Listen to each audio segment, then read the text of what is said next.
नमस्कार विद्यार्थी मित्रांनो, स्वागत आहे तुमचे सुनीता सावले या आपल्या यूट्यूब चॅनलवर. तर आजच्या व्हिडिओमध्ये आपण मराठी व्याकरणाचे सराव प्रश्न घेतलेले आहेत. मित्रांनो, हे प्रश्न अतिशय महत्त्वाचे प्रश्न आहेत. हे प्रश्न इतर स्पर्धा परीक्षांमध्ये विचारण्यात आलेले प्रश्न आहेत. तर पहा, प्रश्न क्रमांक 1, कमलनयन या शब्दातील योग्य समास ओळखा. तर मित्रांनो, आपल्याला या प्रश्नामध्ये कमलनयन या शब्दातील योग्य समास कोणता आहे ते ओळखायचं आहे. खाली ऑप्शन दिलेले आहेत. आपण ऑप्शन बघू. अव्ययी भाव समास, द्वंद्व समास, कर्मधारय समास, तत्पुरुष समास. तुम्ही या प्रश्नाचं उत्तर देण्याचा प्रयत्न करा. आपण थोडा वेळ थांबू. ज्या तत्पुरुष समासात पहिले विशेषण व दुसरे नाम असते तो कर्मधारय समास असतो. म्हणून या प्रश्नाचं उत्तर आहे ऑप्शन क्रमांक 3, कर्मधारय समास. तर कमलनयन म्हणजेच कमळासारखे नयन होय. प्रश्न क्रमांक 2, बाजार हाट या शब्दात कोणता समास आहे? तर खाली आपल्याला ऑप्शन दिलेले आहेत. इतरेतर द्वंद्व समास, समाहार द्वंद्व समास, द्विगु समास, बहुव्रीही समास. तुम्ही या प्रश्नाचं उत्तर देण्याचा प्रयत्न करा.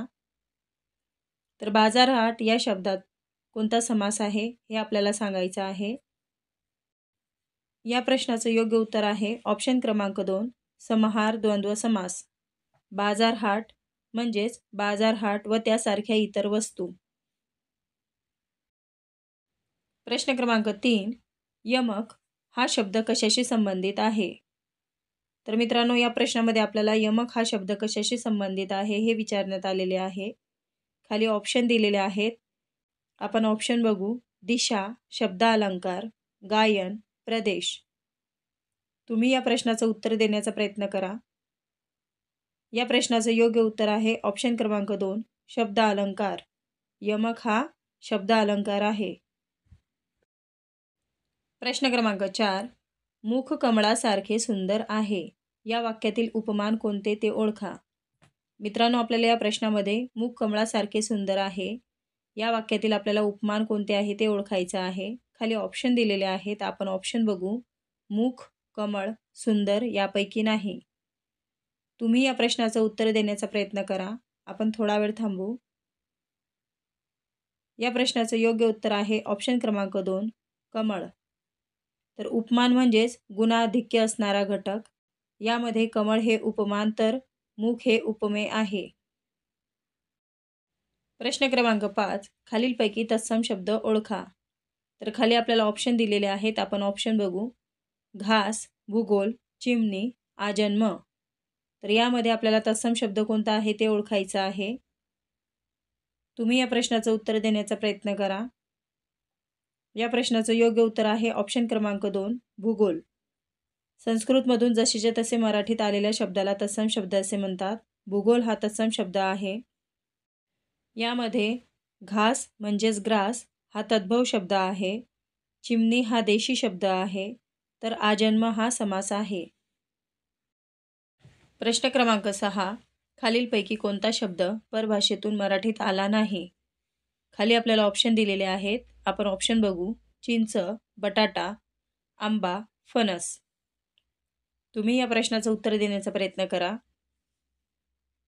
या प्रश्नाचं योग्य उत्तर आहे ऑप्शन क्रमांक 3, आंबा. फणस व बटाटा हे पोर्तुगीज भाषेतील शब्द आहेत. तर चिंच हा कानडी भाषेतील शब्द आहे. तसेच आंबा शब्द हा संस्कृतमधील आम्र या शब्दाचे तद्भव रूप आहे. प्रश्न क्रमांक 7, मराठी व्याकरणामध्ये खानाखुणा हा शब्द कोणत्या प्रकारचा मानला जातो? तर मित्रांनो, खाली आपल्याला ऑप्शन दिलेले आहेत. आपण ऑप्शन बघू. सामासिक, अभ्यस्त, उपसर्ग घटित, उपसर्ग साधित. तुम्ही या प्रश्नाचं उत्तर देण्याचा प्रयत्न करा. या प्रश्नाचं योग्य उत्तर आहे ऑप्शन क्रमांक 2, अभ्यस्त. तर खानाखुणा हा शब्द अभ्यस्त शब्द आहे. प्रश्न क्रमांक 8, मधून मधून असेच घराकडे येत जा या वाक्यातील अधोरेखित शब्द कोणत्या प्रकारात मोडतो? खाली आपल्याला ऑप्शन दिलेले आहेत. आपण ऑप्शन बघू. पूर्णाभ्यस्त शब्द, अंशाभ्यस्त शब्द, अनुकरणवाचक शब्द यापैकी नाही. तुम्ही या प्रश्नाचं उत्तर देण्याचा प्रयत्न करा. या प्रश्नाचं योग्य उत्तर आहे ऑप्शन क्रमांक 1, पूर्णाभ्यस्त शब्द. मधून मधून हा शब्द पूर्णाभ्यस्त शब्द प्रकारात मोडतो? प्रश्न क्रमांक 9. अर्धामुर्धा हा शब्द पुढीलपैकी कोणत्या प्रकारातील आहे? खाली आपल्याला ऑप्शन दिलेले आहेत, आपण ऑप्शन बघू. पूर्णाभ्यस्त, अंशाभ्यस्त, अनुकरणवाचक, सामासिक. तुम्ही या प्रश्नाचं उत्तर देण्याचा प्रयत्न करा. या प्रश्नाचं योग्य उत्तर आहे ऑप्शन क्रमांक 2, अंशाभ्यस्त. अर्धामुर्धा हा शब्द अंशाभ्यस्त शब्द आहे. प्रश्न क्रमांक 10. हरिहर या शब्दातील 2 पदांमध्ये वापरलेले चिन्ह कोणते? खाली आपल्याला ऑप्शन दिलेले आहेत, आपण ऑप्शन बघू. प्रश्नचिन्ह, उद्गारवाचक चिन्ह, संयोग चिन्ह, अवतरण चिन्ह. तर तुम्ही या प्रश्नाचं उत्तर देण्याचा प्रयत्न करा. हरिहर या शब्दातील 2 पदांमध्ये वापरलेले चिन्ह हे संयोग चिन्ह आहे. जोड शब्द तयार करताना मध्ये वापरलेली आडवी रेषा म्हणजे संयोग चिन्ह होय. खालीलपैकी अशुद्ध शब्द ओळखा. तर खाली आपल्याला ऑप्शन दिलेले आहेत, आपण ऑप्शन बघू. संगीत, शरीर, नवीन, प्रतीक्षा. तर यामध्ये आपल्याला अशुद्ध शब्द कोणता आहे ते ओळखायचे आहे. मित्रांनो, आपण थोडा वेळ थांबू. तुम्ही या प्रश्नाचं उत्तर देण्याचा प्रयत्न करा. या प्रश्नाचं योग्य उत्तर आहे ऑप्शन क्रमांक 1, संगीत. तर संगीत हा अशुद्ध शब्द आहे. प्रश्न क्रमांक 12. रात्री हिंडणारे या शब्दसमूहासाठी दिलेला योग्य शब्द ओळखा. तर रात्री हिंडणारे या शब्दसमूहासाठी आपल्याला खाली ऑप्शन दिलेले आहे, त्यामधून शब्द शोधायचा आहे. आपण ऑप्शन बघू. निशाचर, उभयचर, जलचर, स्थलचर. तुम्ही या प्रश्नाचं उत्तर देण्याचा प्रयत्न करा. या प्रश्नाचं योग्य उत्तर आहे ऑप्शन क्रमांक 1, निशाचर.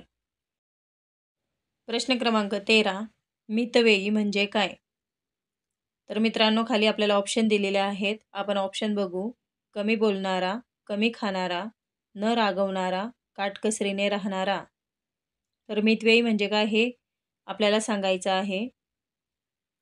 तुम्ही या प्रश्नाचं उत्तर देण्याचा प्रयत्न करा. या प्रश्नाचं योग्य उत्तर आहे ऑप्शन क्रमांक 4, काटकसरीने राहणारा. मितव्ययी म्हणजेच काटकसरीने राहणारा. प्रश्न क्रमांक 14. पुढील वाक्प्रचाराचा अर्थ सांगा. ग्रहण सुटणे. ग्रहण सुटणे या वाक्प्रचाराचा आपल्याला अर्थ सांगायचा आहे. खाली ऑप्शन दिलेले आहेत, आपण ऑप्शन बघू. संकटातून सुटका होणे, अपयशातून बाहेर पडणे, सर्व संकटे टाळणे, यश मिळणे. तर तुम्ही या प्रश्नाचं उत्तर देण्याचा प्रयत्न करा.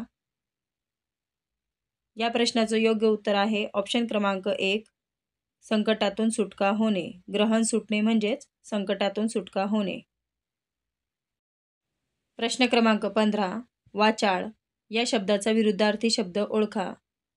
तर मित्रांनो, आपल्याला या प्रश्नामध्ये वाचाळ या शब्दाचा विरुद्धार्थी शब्द कोणता आहे ते सांगायचं आहे. खाली ऑप्शन दिलेले आहेत, आपण ऑप्शन बघू. अपकर्ष, यश, अबोल, निर्णायक.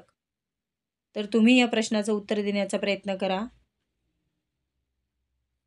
या प्रश्नाचं योग्य उत्तर आहे ऑप्शन क्रमांक 3, अबोल.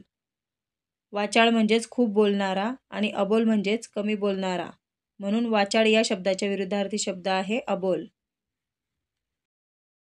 प्रश्न क्रमांक 16. सौम्य या शब्दाचा विरुद्धार्थी शब्द ओळखा. तर मित्रांनो, या प्रश्नामध्ये आपल्याला सौम्य या शब्दाचा विरुद्धार्थी शब्द कोणता आहे ते ओळखायचं आहे. खाली ऑप्शन दिलेले आहेत, आपण ऑप्शन बघू. प्रगती, सरळ, तेजस्वी, तीव्र. तर तुम्ही या प्रश्नाचं उत्तर कमेंट बॉक्समध्ये कमेंट करून सांगा. व्हिडिओ आवडल्यास लाईक, शेअर अँड सबस्क्राईब करा. धन्यवाद.